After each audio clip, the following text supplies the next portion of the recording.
புது சிருஷ்டியின் குடும்பமும் கடமைகளும். Reprint number 1142, பக்கம் 212. தலைப்பு: பிள்ளைகளுக்கான காவல் கோபுரங்கள். பிள்ளைகளுக்கு உதவியாயிருக்கும் ஏதேனும் புத்தகங்கள் இருக்கின்றதா? பிள்ளைகளால் புரிந்து கொள்ள முடிகிற காவல் கோபுர வெளியீடு ஒன்று காணப்பட வேண்டும் என்று நான் வாஞ்சிக்கிறேன் என்று சிலர் கேட்கின்றனர். சிலர் கூறுகின்றனர், பிள்ளைகள் வாசிப்பதற்கென்று தயாரிக்கப்பட்ட கட்டுரைகள் எதுவும் நம்மிடம் இல்லை. மேலும் பிள்ளைகளுக்கு புரியும் விதத்தில் தேவனுடைய திட்டத்தை முன்வைத்திடும் எந்த ஒரு புத்தகத்தையோ அல்லது பக்கங்களையோ நாங்கள் உங்களுக்கு பரிந்துரைத்திட முடியாது. இப்படி செய்வதும் சாத்தியமாகாத காரியமாகும்.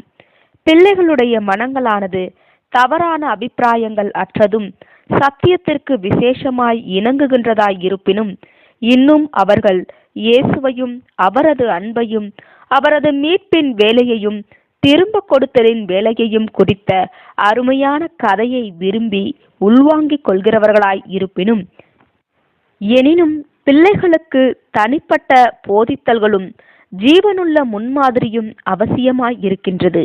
நீங்கள் தெய்வீக திட்டத்தை படித்து அதை அதிகமாய் புரிந்து கொள்ளும் நிலைக்கு வருகையில் உங்கள் ஒவ்வொரு பிள்ளைகளுக்கும் புரியத்தக்கதாக அதன்படி ஜீவியுங்கள் மற்றும் படிப்படியாக அதை எளிமையாகவும் மற்றும் மிதமாகவும் கற்பியுங்கள். உங்கள் சின்னஞ்சிறு குழந்தையினுடைய கண்கள் கூட, அதாவது 1000 வருட அரசாட்சியின் திரும்ப கொடுத்தலின் ஆசீர்வாதங்களை குறித்த பிரம்மாண்டமான காரியங்கள் பற்றி கேள்வி எழுப்புகையில் குழந்தையினுடைய கண்கள் கூட வியப்பில் அகலமாய் விரியும். தெய்வீக சித்தத்தினுடைய கொள்கைகளை கற்றுக்கொண்டு அவற்றை உங்கள் வார்த்தை மற்றும் முன்மாதிரியின் மூலம் எப்படி ஜீவியத்தின் அன்றாட காரியங்கள் ஒவ்வொன்றிலும் செயல்படுத்திடலாம் என்று பிள்ளைகளுக்கு காண்பித்துக் கொடுங்கள். பெற்றோர்களே பிள்ளைகளுக்கான மிக சிறந்த ஆசிரியர்களாய் காணப்படுகின்றனர்.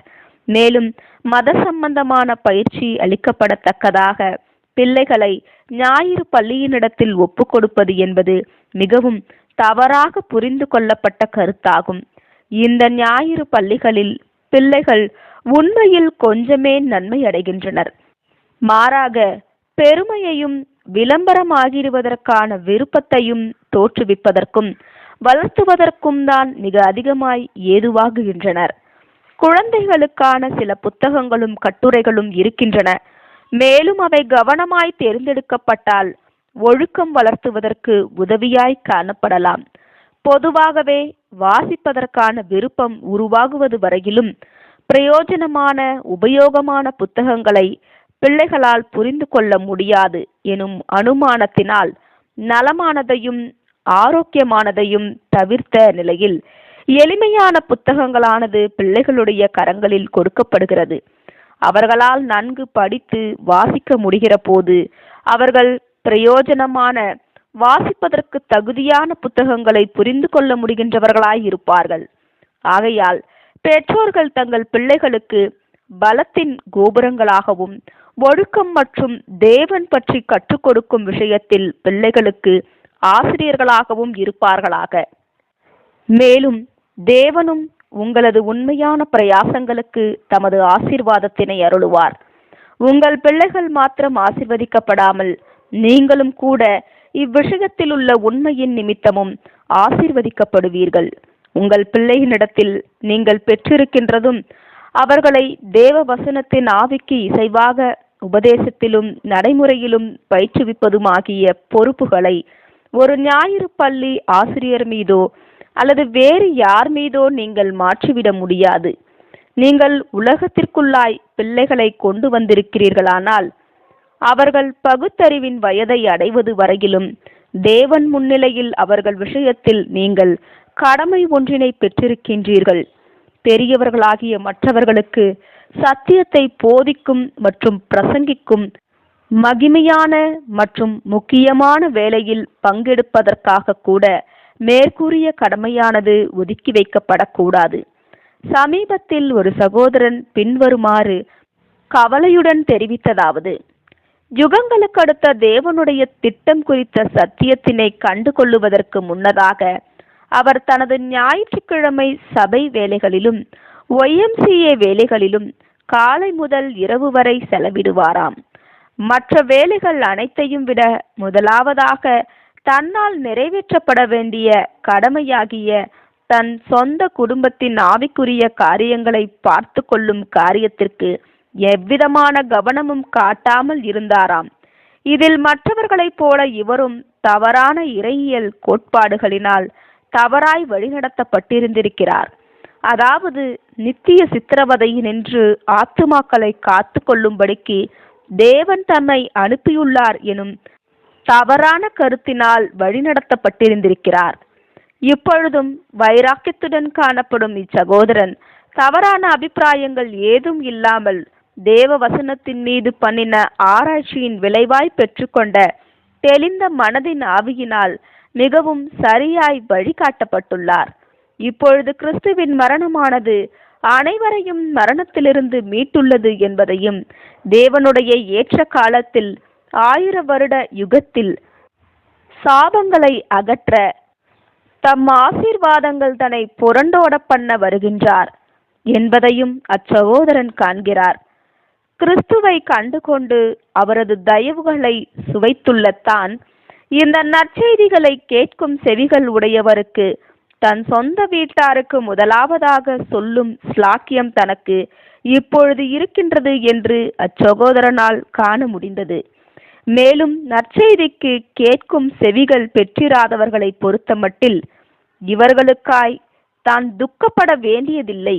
காரணம், இவர்கள் அனைவரும் தம்முடைய தயவு குறித்தும் இவர்களுக்கான தம்முடைய அநேகம் ஏற்பாடுகள் குறித்ததுமான சத்திய அறிவிற்குள்ளாக வர வேண்டும் என்றும் அனைவரும் ரட்சிக்கப்பட வேண்டும் என்றும் சித்திரவதைகளிலிருந்து அல்ல, மாறாக 2ஆம் மரணத்திலிருந்து அழிவினின்று தப்பி நித்திய ஜீவனை பெற்றுக்கொள்ள வேண்டும் என்றும் தேவன் ஏற்கனவே ஏற்பாடு பண்ணியுள்ளார் என்று அச்சகோதரனால் இப்பொழுது காண முடிகிறது. அச்சகோதரன் இப்பொழுது நல்ல தேவனுடைய நல்ல வார்த்தையினுடைய நியாயமான போதனைகளின் அடிப்படையில் நியாயமான சந்தோஷம் சமாதானத்தையும் கொண்டவராகவும் புத்தியுள்ள ஆராதனை ஏறெடுக்கின்றவராகவும் காணப்படுகின்றார். தேவன் அன்பு குழந்தைகளை ஆசீர்வதிப்பாராக.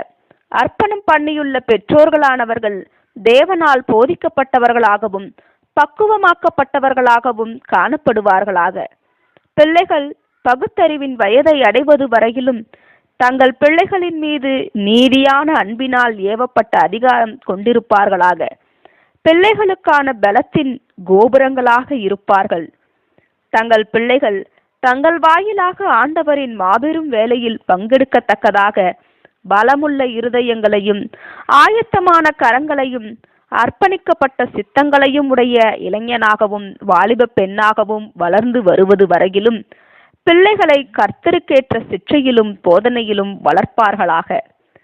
பரிசுத்தவான்களின் பிள்ளைகள் சத்தியத்தினை ஏற்றுக்கொண்டு வருகின்றனர் என்றும் அதன் ஆவியினை கிரகித்துக் கொண்டு வருகின்றனர் என்றும் 10-12 வயதுள்ள பிள்ளைகள் அவர்களால் இயன்ற மட்டும் சுறுசுறுப்பான மிஷனரிஸ் ஊழியக்காரர்களாய் காணப்படுகின்றனர் என்றும் அநேகம் திசைகளிலிருந்து கேள்விப்பட்டதில் நாங்கள் மகிழ்ச்சி அடைகிறோம்.